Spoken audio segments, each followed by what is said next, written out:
മഹാന്മാരെ ബഹുമാനിച്ചില്ലെങ്കിൽ എന്താ പ്രശ്നം? ഞാൻ എൻ്റെ കാര്യം നോക്കിക്കോളാം, ഞാൻ നേരെ അള്ളാഹുവിലേക്ക് പോയിക്കോളാം എന്ന് ചിന്തിച്ചാൽ എന്താ പ്രശ്നം? അയാളുടെ ഹൃദയം വേഗത്തിൽ ചീത്തയാവും, അയാളുടെ ഹൃദയത്തിൽ കിബിർ വരും. നിങ്ങൾ നോക്കൂ, പൊതുവെ സുന്നികളല്ലാത്ത ആൾക്കാരൊന്നും അനുസ്മരണങ്ങൾ സംഘടിപ്പിക്കൂല, മഹാന്മാരെ സ്മരിക്കൂല. അതുകൊണ്ട് തന്നെ അവരുടെ ജീവിതം വരണ്ടുണങ്ങിയ ജീവിതമായിരിക്കും. ഇവിടെ വന്ന ഒരു മുഅ്മിനാത്തിന് എന്താ ചിന്ത ഉണ്ടാവൂലേ? ഞാൻ ഒന്നും ആയില്ലല്ലോ റബ്ബേ എന്നുള്ള നനവുള്ള ചിന്തയായിരിക്കും ഉണ്ടാവുക. അല്ലാത്തവർക്ക് എന്താ ചിന്ത ഉണ്ടാവുക? വി ആർ ഈക്വൽ, ഞാനും മുഹീദ്ദീൻ ശൈഖും ഒരുപോലെ തന്നെയല്ലേ അള്ളാഹുവിന്റെ അടിമകൾ എന്ന നിലയിൽ, പിന്നെ എന്തിനാ മൂപ്പരെ പിടിക്കേണ്ട ആവശ്യം എന്നുള്ള ചിന്തയെ മൂപ്പർക്ക് ഉണ്ടാവുക. അതുകൊണ്ട് എന്താ പ്രശ്നം എന്നറിയോ? ഈ നാട്ടില് ഒരു പ്രായമുള്ള ഉപ്പയും ഉമ്മയും അപകടത്തിൽ മരണപ്പെട്ടു എന്ന് സങ്കല്പിക്കുക. എന്നിട്ട് അവരുടെ മക്കൾ ഖത്തറിലോ കുവൈത്തിലോ ആണ് ഇപ്പോൾ ഉള്ളത്, ഭാര്യ അടക്കം. പോകുമ്പോൾ ബദർ മൗലിദൊക്കെ ചൊല്ലിയിരുന്നു. പിന്നെ അവിടെ എത്തിയപ്പോഴാണ് ശിർക്കായത്. ഇടയിൽ എയർപോർട്ടിൽ ജിബ്രീലിനെ കണ്ടതായിരിക്കണം. പെട്ടെന്നൊരു തൗഹീദ് മുളച്ചു. അങ്ങനെ അവർ ഈ ഉപ്പ ഉമ്മയുടെ പോസ്റ്റ്മോർട്ടം കഴിയുമ്പോഴേക്ക് ഇവിടെ എത്തി. രണ്ടാളും വഹാബികളാ, മോനും ഭാര്യയും മക്കളും. എന്നിട്ട് ഈ പഴയ ഉപ്പാപ്പയും ഉമ്മാമയും കണ്ടിട്ട് ഈ മക്കൾ ഇങ്ങനെ കരഞ്ഞുകൊണ്ട്, അല്ലോ നമ്മൾ ഉപ്പാപ്പാക്കും ഉമ്മാമാക്കും നീ പുറത്ത് കൊടുക്കണേനെങ്ങാനും ദ്വാരന്നാൽ ഇവന്റെ പുറത്ത് കിട്ടും രണ്ടെണ്ണം. എന്താ കാരണം? മരിച്ചവർക്ക് ദ്വാരക്കാൻ പാടില്ല എന്നറിയില്ലേ? അപകടത്തിൽ മരിച്ചിട്ട് പോസ്റ്റ്മോർട്ടം ചെയ്തിട്ട് കിടക്കുന്ന ഉപ്പാക്കും ഉമ്മാക്കും ഉപ്പാപ്പാക്കും ഉമ്മാമാക്കും ദ്വാരക്കാൻ പാടില്ല എന്ന് ഇവിടുന്ന് മക്കൾക്ക് ഇയാൾ പഠിപ്പിച്ചു കൊടുക്കും. എന്നിട്ട് ഭാര്യ അറിയാണ്ട് ആ പഴയ കേകത്തിൽ ഇങ്ങനെ ദ്വാരക്കാൻ പോവാണ്. അല്ലോ നമ്മളെ ഉമ്മ അത്ര കഷ്ടപ്പെട്ടിട്ടാണ് നമ്മളെല്ലാം, നീ സ്വർഗം. ഇതാണ് ഒരാൾ ജമാഅത്ത് ഇസ്ലാമി ആവുക എന്ന് പറയുന്നതിന്റെ അർത്ഥം. നിങ്ങൾ വിചാരിക്കേണ്ട ജമാഅത്ത് ഇസ്ലാമി ആവുക എന്ന് പറഞ്ഞാൽ എന്തോ സുവോളജിന്റെയോ ബോട്ടണിയുടെയോ PhD എന്തോ സാറോ അല്ലെങ്കിൽ BCom BDSോ ഫാംഡിയോ എടുത്തു. സ്വന്തം ഉപ്പാക്കും ഉമ്മാക്കും ദ്വാരക്കാൻ പറ്റാത്ത ആളായിന്നാണ് ജമാഅത്തെ ഇസ്ലാമിന്റെ അർത്ഥം. അത്രേ ഉള്ളൂ. ഈ മരണപ്പെട്ടവർക്ക് ദ്വാരന്നിട്ട് കാര്യമില്ല എന്നാണെങ്കിൽ പിന്നെ എന്തിനാ മയ്യത്ത് നിസ്കരിക്കണത്? നിസ്കാരം കുറവായില്ല, എന്തിനാ ഒപ്പം ഇരിക്കുന്നവരെ കാത്തതിന് അതിനും പോലെ. അപ്പൊ അടിസ്ഥാനരഹിതമായ വാദങ്ങളും കിബിർ വെച്ചുകൊണ്ട് ഞാൻ എന്റെ കാര്യം നോക്കിക്കോളാം എന്ന ചിന്തയൊക്കെ വരുന്നത് മഹാന്മാരോട് ബന്ധം ഇല്ലാത്തതുകൊണ്ടാണ്. നമുക്ക് രക്ഷപ്പെടാനുള്ള ഏക പിടിവള്ളി നമ്മുടെ മഹാന്മാരാണ്. അതാണ് ഞാൻ തുടക്കത്തിൽ തന്നെ ആ കാര്യം സൂചിപ്പിച്ചത്. നമുക്ക് നന്നാവാനുള്ള ഒരു വഴിയാണ് മഹാന്മാരുടെ ചരിത്രം വായിച്ചുകൊണ്ടിരിക്കൽ. മൻ അർറഹ മിൻ അഹ്ലിൽ ഫളി വൽ കമാലി ഫഹുവ ഫീ ശഫാഅതിഹി. മഹാന്മാരുടെ ചരിത്രം വായിച്ചാൽ, പഠിച്ചാൽ, അനുസ്മരണ പുസ്തകങ്ങൾ, സ്മരണികകൾ, ലേഖനങ്ങൾ വായിച്ചാൽ ആ മഹാന്റെ ശഫാഅത്ത് നമുക്ക് ലഭിക്കും. ഖാജാ തങ്ങളുടെ ആണ്ടിന് നമ്മൾ എന്തിനാ പങ്കെടുക്കണത്? ആ ഖാജാ തങ്ങളെ കുറിച്ച് കേൾക്കാനാണ്. കേട്ടാൽ എന്താ നമുക്ക് ഉപകാരം? ആ മഹാന്റെ ശഫാഅത്ത് നമുക്ക് ലഭിക്കുകയാണ്. ഇങ്ങനെ നമ്മൾ മഹാന്മാരെ കുറിച്ച് ഇങ്ങനെ വായിച്ചുകൊണ്ടിരിക്കണം, പഠിച്ചുകൊണ്ടിരിക്കണം. ഇന്ത്യയിലെ സുൽത്താൻ എന്നറിയപ്പെടുന്ന മഹാനാണ് ഖാജ മുഈനുദ്ദീൻ ചിശ്തി അൽ അജ്മീരി ഖദ്ദസല്ലാഹു സിർറഹ്. മഹാനവറുകളുടെ മനാഖിബുകൾ എടുത്ത് പരിശോധിച്ചാൽ ഏറ്റവും കൂടുതൽ നമുക്ക് വായിക്കാൻ പറ്റുന്ന ഒരു നന്മ അവരുടെ സേവന പ്രവർത്തനങ്ങളാണ്, സാന്ത്വന പ്രവർത്തനങ്ങളാണ്.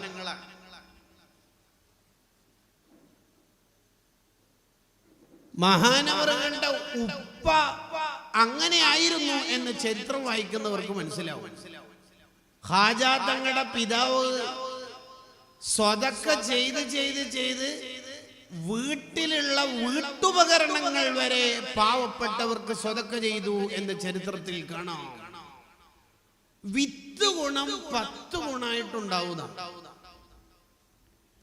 ഉപ്പ എപ്പോഴും തഹജ്ജുദിന് എഴുന്നേൽക്കുന്ന ആളായതുകൊണ്ടാണ് ചെറിയ പ്രായത്തിൽ തന്നെ അബൂ യസീദുൽ ബിസ്താമി റളിയല്ലാഹു അൻഹു തഹജ്ജുദിന് ഉണരുന്നത്. നമ്മുടെ മക്കളൊക്കെ നന്നാവാൻ വേണ്ടി നമ്മൾ ആലോചിക്കേണ്ടത് നമ്മൾ നന്നാവുക എന്നുള്ളത് തന്നെയാണ്. ഇബ്നു ഹജറിൽ ഹൈതമി റഹിമഹുല്ലാഹ് അവിടുത്തെ സവാജിറിന്റെ തുടക്കത്തിൽ പറയുന്നതാണ്, നമ്മൾ ഒരു തെറ്റ് ചെയ്യുമ്പോൾ ആ തെറ്റിന്റെ സീക്വൻസ് ആയിട്ട് അതിന്റെ ഫലമായിട്ട് മക്കൾ മോശക്കാരായി പോകും. നന്മ ചെയ്താൽ മക്കൾ നന്നാവുകയും ചെയ്യും. സ്വലാത്ത് പതിവാക്കുന്ന ഉപ്പയാണെങ്കിൽ, സ്വലാത്ത് വർദ്ധിപ്പിക്കുന്ന ഉമ്മയാണെങ്കിൽ അവരുടെ മക്കളെന്നല്ല മക്കളെ മക്കൾ ആ തലമുറ തന്നെ നന്നാകും എന്ന് ഇമാം ഖസ്വല്ലാനി റഹിമഹുല്ലാഹ് സ്വലാത്തിന്റെ മഹത്വം പറയുന്ന മസാലിക്കുൽ ഹുനഫയിൽ പറയുന്നു. ഒരു മനുഷ്യൻ ചെയ്യുന്ന നന്മതിന്മകൾ അവരുടെ മക്കളെ ബാധിക്കും.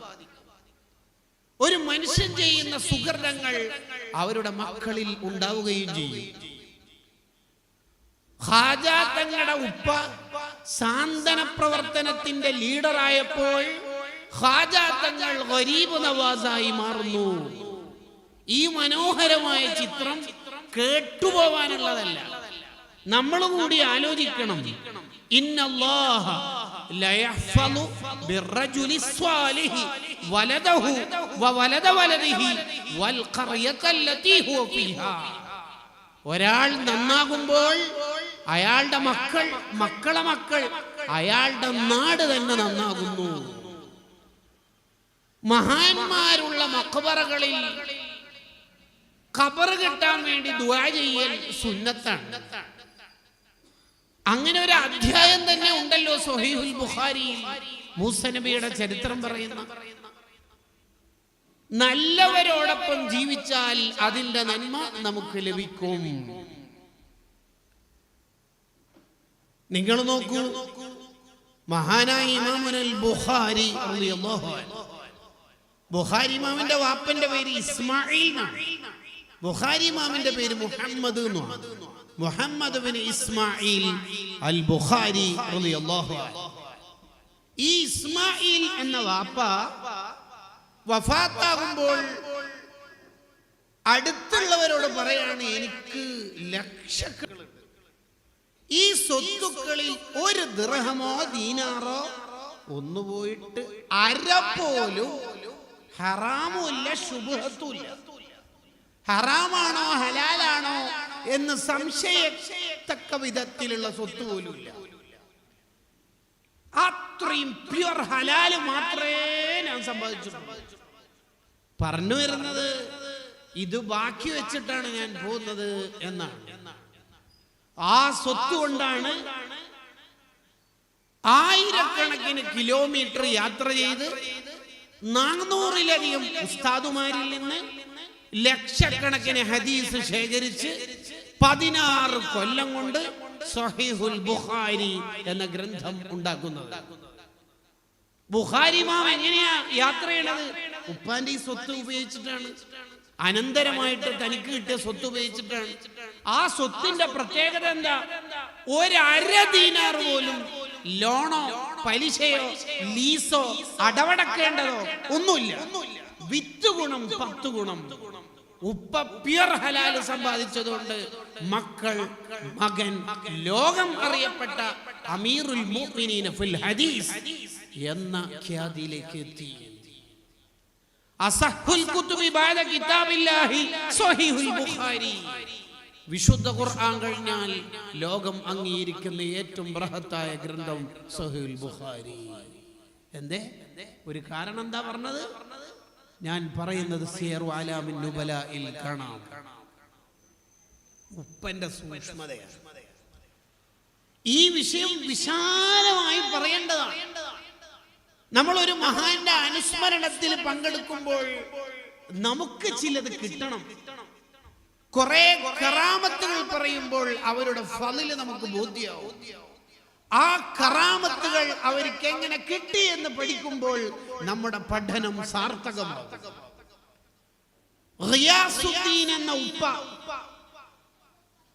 അവരുടെ ജീവിതത്തിന്റെ സംശുദ്ധിയാണ് ഖാജ തങ്ങളുടെ ജീവിതത്തിലേക്ക് കടന്നു വന്നത് എന്ന് പഠിക്കുമ്പോൾ പ്രിയപ്പെട്ട മുഅ്മിൻ മുഅ്മിനാത്തുകളെ, നമ്മുടെ മക്കൾ നന്നാവാൻ വേണ്ടി അതിൽ നിന്ന് നമ്മൾ വലിയ ആശയം ഉൾക്കൊള്ളണം. ഒരു റുമ്മാൻ തോട്ടം, ആ റുമ്മാൻ തോട്ടത്തിൽ ഒരു അടിമച്ചക്കനാണ് ജോലി ചെയ്യുന്നത്.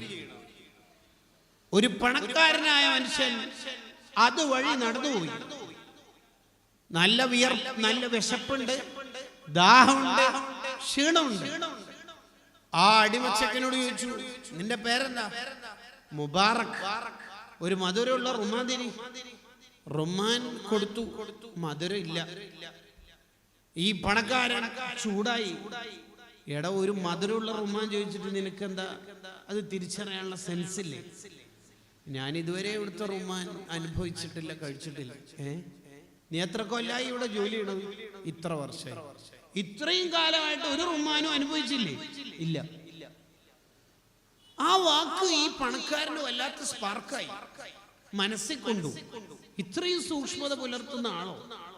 വീട്ടിലേക്ക് എത്തിയിട്ട് വൈഫിനോട് പറഞ്ഞു, നമ്മുടെ പ്രായമായ മോൾക്ക് അടിപൊളി ചെക്കനെ കണ്ടിട്ടുണ്ട്. അടിപൊളി ചെക്കനെ കണ്ടിട്ടുണ്ട്. നമ്മുടെ നാട്ടിലുള്ള ഭാര്യമാരാണെങ്കിൽ ചോദിക്കും, ഗൾഫിൽ എവിടെയാണ്, ജോലി എന്താണ്, സാലറി എത്രയാണ് അല്ലേ? ഇവരുടെ ഭാര്യ ചോദിച്ചു, എവിടെയാ? ഇന്നാലിന്ന തോട്ടത്തുനിന്ന് പരിചയപ്പെട്ടതാ. നിങ്ങൾക്ക് പിടിക്കാൻ കാരണം ഇന്നാലിന്ന ഗുണമാണ്, സൂക്ഷ്മതയാണ്. ഓ ശരിയാണ്, നല്ല ഗുണമാണ്, നമ്മുടെ മോക്ക് പറ്റിയതാണ്. പക്ഷെ ഒരു പ്രശ്നമുണ്ട്. എന്തേന്ന് വെച്ചു, മൂപ്പര് അടിമച്ചക്കനല്ലേ? യെസ്. നമ്മുടെ മോള് ഹുറത്തായ സ്വതന്ത്രയായ സ്ത്രീയല്ലേ? അതെ. ഒരു സ്വതന്ത്രയായ സ്ത്രീക്ക് അടിമച്ചക്കൻ കുഫു വെക്കൂല, അത് ഫിഖ്ഹിന്റെ നിയമമല്ലേ? ഓ അത് ശരിയാ, ഞാൻ വല്ലാതെ ആലോചിച്ചു. എന്ത് ചെയ്യും? നല്ലൊരു ചെറുക്കനെ കിട്ടി, തക്കമുള്ള ജീവിതം നയിക്കുന്ന ഒരാളെ കിട്ടിയാൽ പിന്നെ എന്ത് ചെയ്യാനാ? വേറൊന്നും ചിന്തിച്ചില്ല. ഉടനെ ഈ മുബാറക് എന്ന ചെറുപ്പക്കാരന്റെ മുതലാളിയെ ഈ പണക്കാരൻ കണ്ടു. എന്നിട്ട് ചോദിച്ചു, എന്ത് വില വരും നിങ്ങളുടെ അടിമച്ചക്കന്? ഇത്ര വില വരും. അത് കൊടുത്ത് വാങ്ങി. എന്തിന്? സ്വന്തം വീട്ടിലെ അടിമ ജോലി വേല ചെയ്യിപ്പിക്കാനല്ല. എന്നിട്ട് വാങ്ങിയിട്ട് അടിമത്തത്തുനിന്ന് മോചിപ്പിച്ച് അന്തഹുറുല്ലി വജിഹില്ലാഹി തആല എന്നും ചൊല്ലിയിട്ട് മോചിപ്പിച്ചിട്ട് കൊണ്ടുവന്ന് മോളെ കെട്ടിച്ചു കൊടുത്തു. കെട്ടിക്കുമ്പോ ഇവർക്ക് അറിയില്ലേ നയാ പൈസ മൂപ്പരുടെ കയ്യിലില്ല? അറിയില്ലേ? അറിയാം. പക്ഷെ വേറൊരു തിരിച്ചറിവുണ്ട്. എന്താണെന്നറിയോ? ഫുൾ ഓഫ് തഖ്വ ഉണ്ട് മൂപ്പരുടെ കയ്യിൽ. അതാണ് എൻ്റെ മോക്ക് കിട്ടേണ്ട ചെറുക്കൻ എന്ന് തിരിച്ചറിഞ്ഞു. അല്ലാതെ ജർമ്മൻ കമ്പനിയിലെ ജോലി, 40 സാലറി, ശമ്പളം കൂടുന്നാണ് എല്ലാവരും പറയണത്. അല്ലല്ല. ആ മുബാറക്കിനെ തന്റെ മോക്ക് കെട്ടിച്ചു കൊടുത്തു. ആ ദമ്പതിമാരിൽ നിന്നാണ് ലോകം അറിയപ്പെട്ട ഹദീസ് പണ്ഡിതൻ പിറവിയെടുക്കുന്നത്. അബ്ദുല്ലാഹ് ഇബ്നു മുബാറക് റളിയല്ലാഹു അൻഹു. വിത്ത് ഗുണം 10 ഗുണം. ഈ ആശയത്തിൽ നിന്നും നൂറുകണക്കിന് ചരിത്രങ്ങൾ നമുക്ക് വായിക്കാൻ പറ്റും. ഉപ്പ ഉമ്മ നന്നായാൽ മക്കള് നന്നാവും എന്നുള്ള ആശയം ഇസ്ലാമിൽ വളരെ പ്രധാനമാണ്. നമുക്ക് തോന്നുന്നു ഈ കാലത്ത് മക്കള് നന്നാവില്ല എന്ന്. ആര് പറഞ്ഞു? ഏത് കാലത്തും മക്കള് നന്നാവും, ഏത് കാലത്തും മക്കൾ മോശമാവും ചെയ്യും. കാലം, നമ്മൾ മനുഷ്യരുടെ കാലം തുടങ്ങുന്നത് ആദം നബിയുടെ കാലം മുതലാണ്.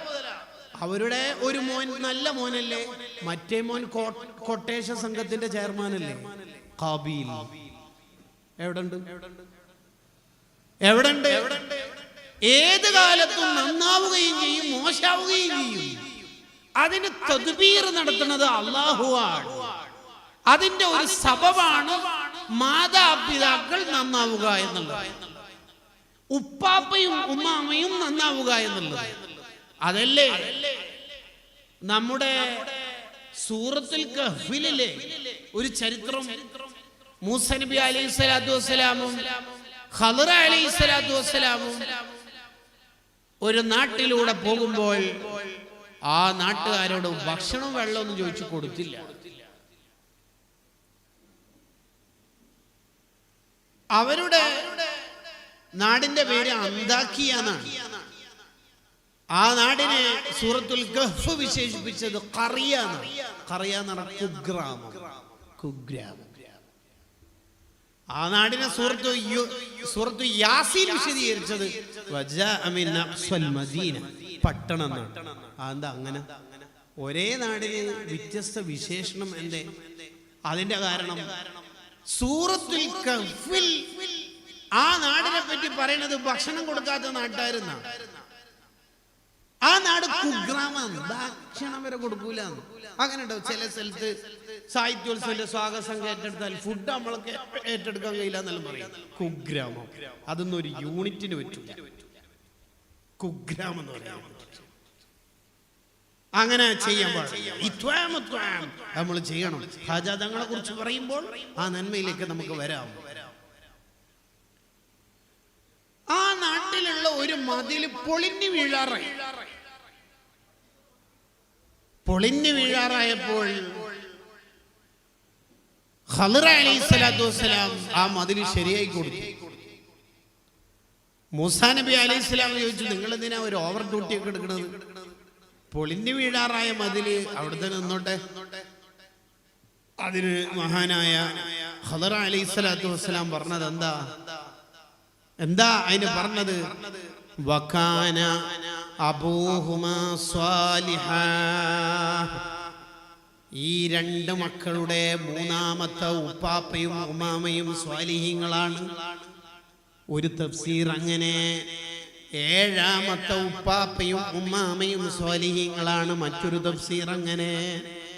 അതെല്ലാം വിശദീകരിച്ചുകൊണ്ട് മുഫസ്സിരികൾ പറയുകയാണ്, ഉപ്പാപ്പയും ഉമ്മാമയും നന്നായ ബറക്കത്തുണ്ട്. ആ മക്കൾക്ക് നബിമാർ പോയി ഖിദ്മത്ത് എടുത്തു കൊടുക്കുകയാണ്. കണ്ടോ? നമ്മുടെ നന്മ മക്കളുടെ നന്മയായി മാറും. ഇത് പറയുമ്പോൾ നമുക്കൊരു സ്വാഭാവിക സംശയം ഉണ്ടാവും. നല്ല ഉസ്താദ്മാരെ മക്കൾ തന്നെ മോശക്കാരാകുന്നുണ്ടല്ലോ. മോശക്കാരായി ജീവിച്ച് മദ്യപാനിയായി ജീവിച്ച് നടന്ന ആളുടെ മോനും അടിപൊളി സ്വാലിഹായി ജീവിക്കുന്നുണ്ടല്ലോ എന്നൊരു സംശയം. ഈ ആശയം പറയുമ്പോൾ നീ ചോദിക്കാൻ സാധ്യതയുണ്ട്, ഞാനല്ല, ഇബ്നു ഹജർ ഹൈതമി തങ്ങൾ 600 കൊല്ലം മുമ്പ് തന്നെ പറയല്ല. ഖുൽതു, മഹാൻ തന്നെ മറുപടി പറയും. അതുകൊണ്ട് നമുക്ക് ഇവിടെ മുഖാമുഖത്തിന്റെ ആവശ്യമില്ല. മഹാൻ തന്നെ പറയുന്നു. എന്താ അതിന്റെ മറുപടി? ഒരു പൊതു നിയമമാണ്, ഉപ്പിയുമ്മയും നന്നായാൽ മക്കൾ ഏറെക്കുറെ നന്നാവും. 90% അങ്ങനെ തന്നെ. ചിലപ്പോൾ തിരിച്ചുണ്ടാവും. മോശക്കാരായ മാതാപിതാക്കളുടെ മക്കൾ നന്നാവും, നല്ല മാതാപിതാക്കളുടെ മക്കൾ മോശാവും. ഉദാഹരണം പറഞ്ഞാൽ നൂഹ് നബി അലൈഹിസ്സലാം നല്ല ഉപ്പയല്ലേ, മോന് കനാൻ മാത കാഫിറൻ, ഈമാനില്ലാണ്ട് മരിച്ചല്ലേ അല്ലേ? തിരിച്ചുണ്ടായിട്ടുണ്ടല്ലോ എത്രയോ സംഭവങ്ങൾ ഉണ്ട്. അതിന് മഹാൻ നൽകുന്ന മറുപടി ഏകദേശം അങ്ങനെ തന്നെ ഉണ്ടാവാം. തിരിച്ച് അള്ളാഹു ചിലത് ചെയ്യുന്നത് എന്തിനാന്ന് വെച്ചാൽ ഉപ്പിയുമ്മി നന്നായി വിചാരിച്ചിട്ട് മക്കള് നന്നാവണമെന്നൊന്നുമില്ല. നിയന്ത്രിക്കുന്ന ഞാൻ എന്നെന്ന് അറിയണമെങ്കിൽ ഇടക്ക് മാറ്റണ്ടേ, ഇല്ലെങ്കിൽ തോന്നിപ്പോകുമല്ലോ. ഉപ്പ അങ്ങ് നന്നായോണ്ട് നോക്കുക, അങ്ങനല്ല, നിയന്ത്രിക്കുന്ന ഞാൻ തന്നെയാണെന്ന് തെളിയിക്കാൻ ചിലപ്പോ തിരിച്ചു അള്ളാഹു ഇടും. സാഹചര്യം എത്ര മോശമായാലും ചിലപ്പോ ചിലര് നന്നായി കിട്ടും. 13-ാം വയസ്സില് പൊട്ടക്കിണറ്റിൽ അഥവാ ബ്രാക്കറ്റിൽ ക്വാറന്റൈൻ ക്യാമ്പില്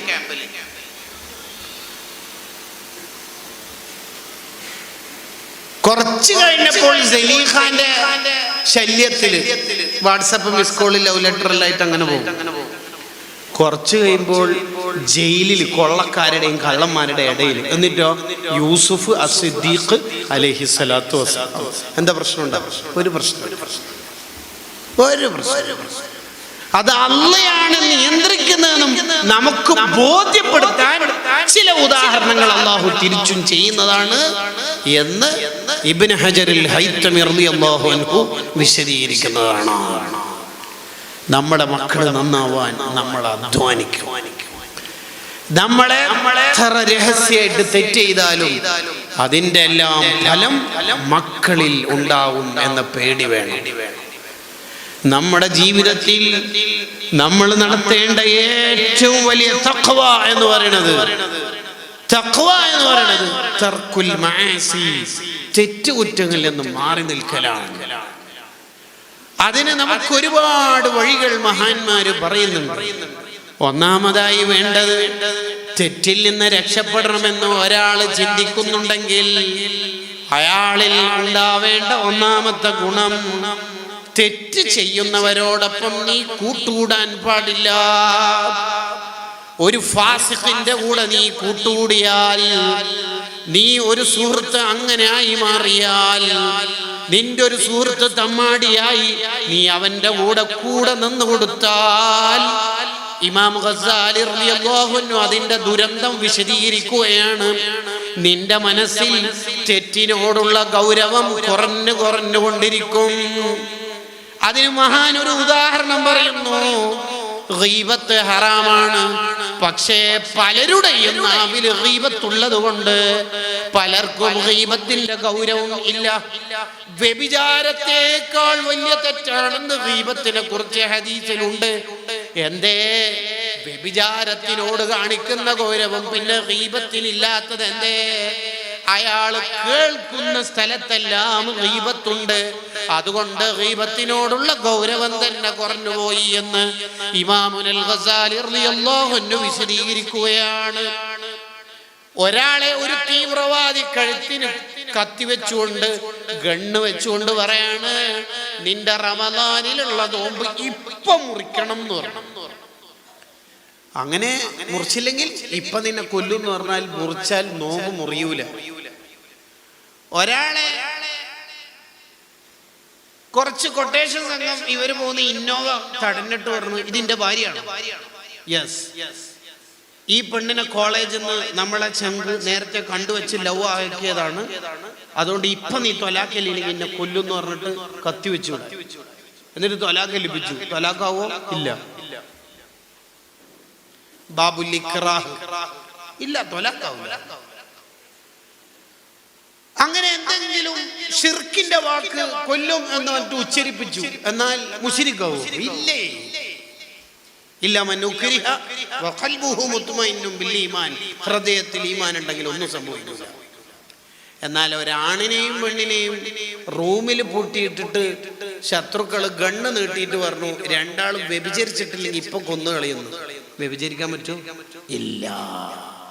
അത്രയും വൃത്തികെട്ട തെറ്റാണ് വ്യഭിചാരം.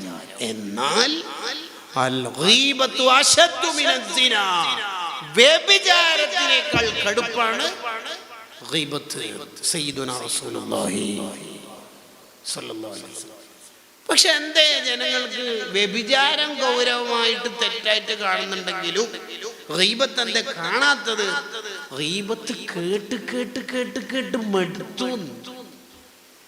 എന്നിട്ട് ഗസാലി തങ്ങൾ വിശദീകരിക്കുക, അതുപോലെ നീ ഒരു തമ്മാടിയാണ് നിന്റെ ചെങ്ക് ബ്രോ എങ്കിൽ മോനെ, അയാൾ ചെയ്ത തെറ്റ് നീ കണ്ട് കണ്ട് കണ്ട് കണ്ട് കണ്ട് സ്ഥിരം മ്യൂസിക് പാട്ടുള്ള വാഹനത്തിൽ യാത്ര ചെയ്ത് ചെയ്ത് ചെയ്ത് ചെയ്ത് നിനക്ക് പിന്നെ പ്രശ്നാവൂലേ? നിനക്കതൊരു പ്രശ്നാവൂല. സ്വാലിഹായ ഒരാള് നിന്റെ ഷോപ്പിലേക്ക്, ബാർബർ ഷോപ്പിലേക്കോ മറ്റോ കയറി വരുമ്പോ എന്തുവാണ് എന്ത് പാട്ട്, ഇവിടെ പാട്ട് തെറ്റ, അപ്പോഴാ ഇയാൾക്ക് തോന്നില്ലേ, ആ ശരി, ഞാൻ ഡെയിലി കേൾക്കുന്ന പാട്ട് തെറ്റാണല്ലേ. അപ്പോ ഒരാള് നന്നാവാൻ, തെറ്റിൽ നിന്ന് മാറി നിൽക്കാനുള്ള ഒന്നാമത്തെ വഴി, തെറ്റുകാരോടൊപ്പം കൂട്ടുകൂടാൻ പാടില്ല. അതാണ് ഒന്നാമത്തെ. ചെറുപ്പക്കാരോട്, ചെറുപ്പക്കാരികളോട് പറയാനുള്ളതാ, അൽ മർഉ അലാ ദീനി ഖലീലി, ഫല്യൻദുർ അഹദുകും മൻ യുഖാലിഫ്. ഒരാൾ അയാളുടെ സുഹൃത്ത് ജീവിക്കുന്ന പോലെ ജീവിക്കുള്ളൂ.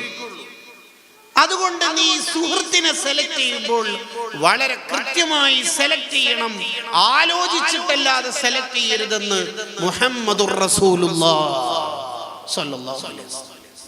എല്ലാവരെയും നമ്മൾ സുഹൃത്തുക്കളാക്കാൻ പാടില്ല. മസലുൽ അഖവൈനി മസലുൽ യദൈനി, പരസ്പരം ചേർന്ന് നിൽക്കുന്ന കൈകളെ പോലെയാണ് രണ്ട് സുഹൃത്തുക്കളാവേണ്ടത്. എന്താ കൈകളുടെ പ്രത്യേകത? ഇടത്തെ കൈക്ക് എന്തോ ഒരു ചേറായാൽ ഇടത് കൈ ഒറ്റക്കായിട്ടും ഇങ്ങനെ വൃത്തിയാക്കലൊന്നും നടക്കൂല. അപ്പൊ വലത്തേക്ക് ഒന്ന് കഴുകി കൊടുക്കും. വലത് കൈക്ക് ചേറായാൽ ചെളിയായാൽ ഇടത്തെ കൈ കഴുകി കൊടുക്കും. പരസ്പരം തെറ്റ് തിരുത്തി കൊടുക്കുന്നവരാണ് സുഹൃത്തുക്കളെന്ന് ഈ ഹദീസിന്റെ ആശയം ഇമാമിങ്ങൾ വിശദീകരിക്കുന്നതാണ്. ഇത് സുഹൃത്ത് തന്നെ വേറൊരാൾക്ക് ഷെയർ ചെയ്യാൻ അടിപൊളി എന്ന് പറഞ്ഞാൽ അടിപൊളി. ഞാൻ ലിങ്ക് ഷെയർ ചെയ്യാൻ. ഇന്നാ ലില്ലാഹി വ ഇന്നാ ഇലൈഹി റാജിഊൻ. തെറ്റിന് കൂട്ടു നിൽക്കുന്ന ഒരാളായി നമ്മൾ മാറിയാൽ, അങ്ങനത്തെ സുഹൃത്തിനോടൊപ്പം നമ്മൾ ചേർന്ന് നിന്നാൽ നമ്മുടെ ആഖിറം നഷ്ടപ്പെടും. അത്തരക്കാരാണ് ആഖിറത്തിലെത്തിയിട്ട് ടെൻഷൻ ആവുക. യാ ലൈതനി ലം അത്തഖിദ് ഫുലാനൻ ഖലീലാ. അയാളെ കൂട്ടുകാരനാക്കിയതുകൊണ്ട് കുടുങ്ങിയല്ലോ. ബാക്കിയെല്ലാം ഓക്കെ, ബയോളജി ഫിസിക്സ് കെമിസ്ട്രി എല്ലാം പ്ലസ്. പക്ഷെ മറ്റേന് പൊട്ടിപ്പോയി. പോയില്ലേ?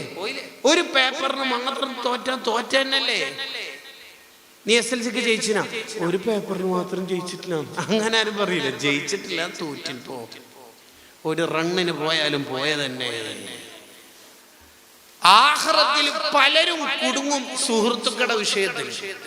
അതുകൊണ്ടാ ആഖിറത്തില് ചില മനുഷ്യന്മാര് നരകത്തിലെത്തിയാൽ വിളിച്ചു പറയും അത്രേ, മാലനാ മിൻ ഷഫീഅ, എനിക്ക് നല്ല കൂട്ടുകാരനില്ലാതായി പോയല്ലോ കൈപിടിക്കാൻ.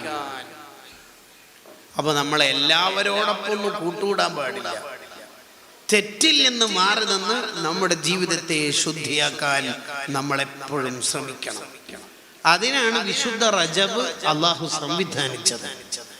ബയ്യിൽ സ്വഹീഫതക സൗദാഅ ഫീ റജബി ബിസ്വാലിഹിൽ അമലിൽ മുൻജി മിനൽ ലഹബി. കറുത്ത ഏടുകളെ വെളുപ്പിക്കാനാണ് അള്ളാഹു റജബ് തന്നത്. ഈ റജബ് മാസത്തോടുകൂടി നമ്മൾ അള്ളാഹുവിലേക്ക് അടുക്കണം. ഒരാൾക്ക് തെറ്റ് ചെയ്യുമ്പോൾ ആനന്ദം കിട്ടുന്നുണ്ടെങ്കിൽ റബ്ബിന്റെ പരിഗണന നഷ്ടപ്പെട്ടു പോയി എന്നാണ് അതിൻ്റെ അർത്ഥം. ഗൗരവത്തോടെ നമ്മൾ ആലോചിക്കേണ്ടതാണ്. തെറ്റ് ചെയ്യാൻ ഒരാൾക്ക് ചാൻസ് കിട്ടിയപ്പോൾ അയാൾക്ക് ഭയങ്കര ഹാപ്പി. വീട്ടിലെ വൈഫൈ ഓണാക്കി ഹറാം ഇങ്ങനെ വീഡിയോ കണ്ടുകൊണ്ടിരിക്കുക. പെട്ടെന്ന് കറണ്ട് പോയി. എന്താ ചെയ്യ, നെറ്റ് ഓണാവുന്നില്ല. അപ്പോഴാണ് കറണ്ട് വന്നത്. ഭയങ്കര സന്തോഷം. എന്തില്? തെറ്റ് ചെയ്യാൻ അവസരം കിട്ടി. മോനെ, നീ തെറ്റ് ചെയ്യുന്നതിനേക്കാൾ അപകടമാണ് തെറ്റുകൊണ്ട് സന്തോഷിക്കൽ. അല്ലാഹ്